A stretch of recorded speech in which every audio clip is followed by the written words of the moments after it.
Today we'll be talking about instruction and alphabetic knowledge. Hey, my name's Ashleigh Brickley and I'm a graduate student here at Rockford University where I'm studying to receive my MAT in early childhood education. So today we'll be talking about instruction and alphabetic knowledge, specifically the letter of the week format. Many early childhood education curriculums depend on a letter of the week format. Question is this format viable? What is the letter of the week? So, letter of the week is a curriculum practice in early education where each week a new letter is presented. Children do crafts and activities based on this letter. So you can see to your right, there are some examples of these crafts.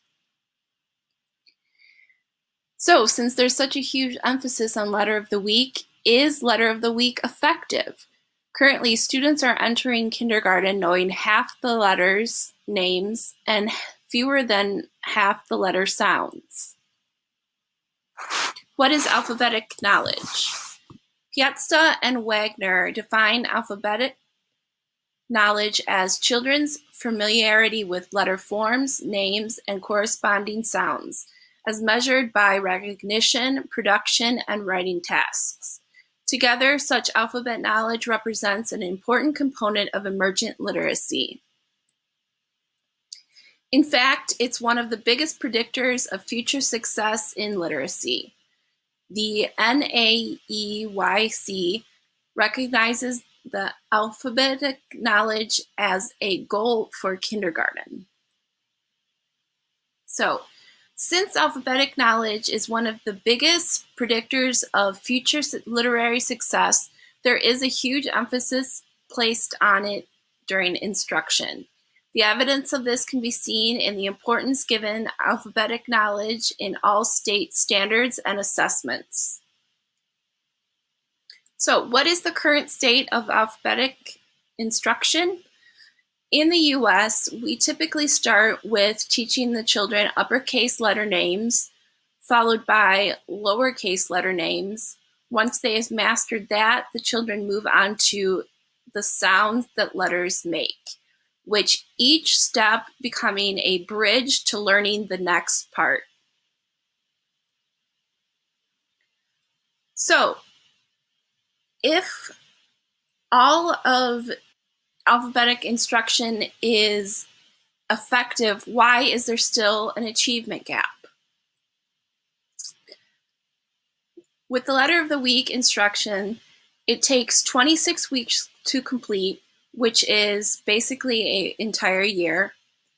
Some letters are easier to learn and would not need a whole week of instruction. Some letters are more difficult and need more time for children to learn.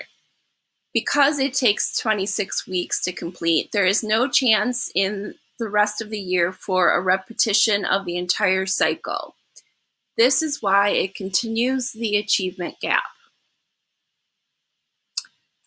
In a meta-analysis by Piazza and Wagner, they found that current instructional practices are not adequate at closing the gap for at-risk children.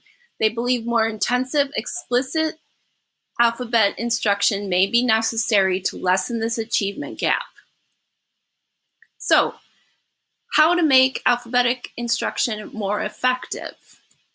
I was reading this article by Jones, Clark, and Rutzel from 2013 that talked about a new theory called enhanced alphabetic knowledge instruction.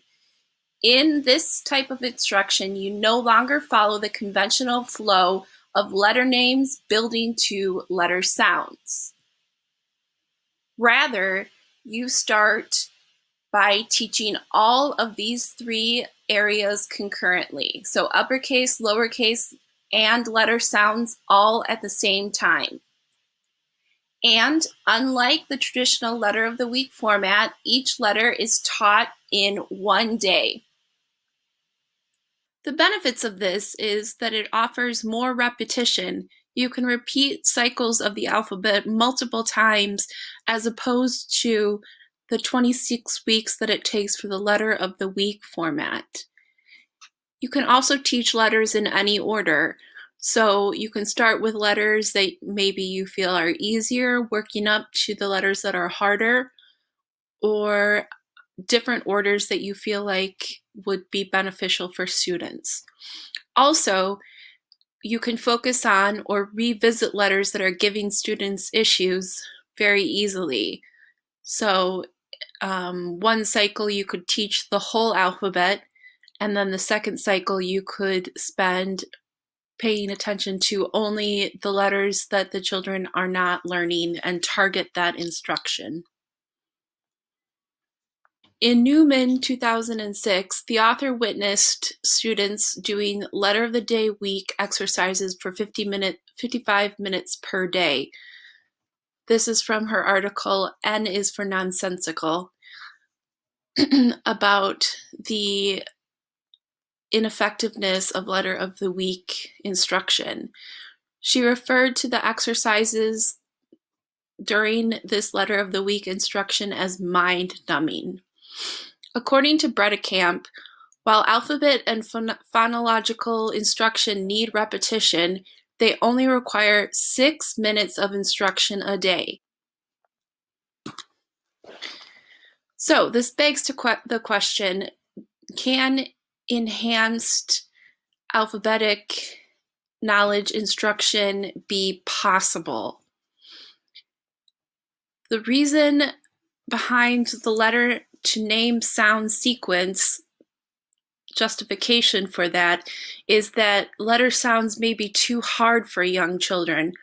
So if this is true, the enhanced alphabetic knowledge system would not work. So is it even possible? Can young children learn letter sounds before learning letter names? In England, there was a government mandate a few years ago that was given that all children must begin learning their alphabetic learning with only letter sounds before they learn the letter names. It's a reverse of what Americans taught. So they start with letter sounds and then move to the letter names.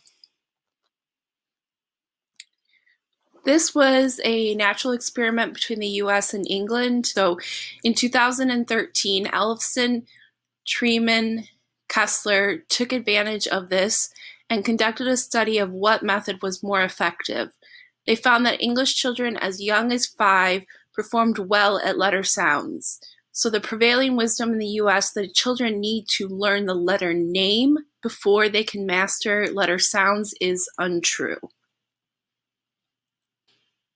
There's a definite need in the US to close the achievement gap, and current instructional practices, including letter of the week, aren't solving this issue.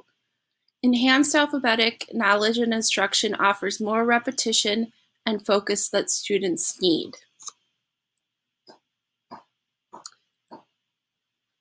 So, is enhanced alphabetic knowledge instruction the answer we need to close the achievement gap? There are still many questions that we need to answer, and the only way to figure if it indeed is effective is to do studies and compare them against traditional forms of phonics education. Thank you for listening, and does anyone have any questions? Finally, here are my references.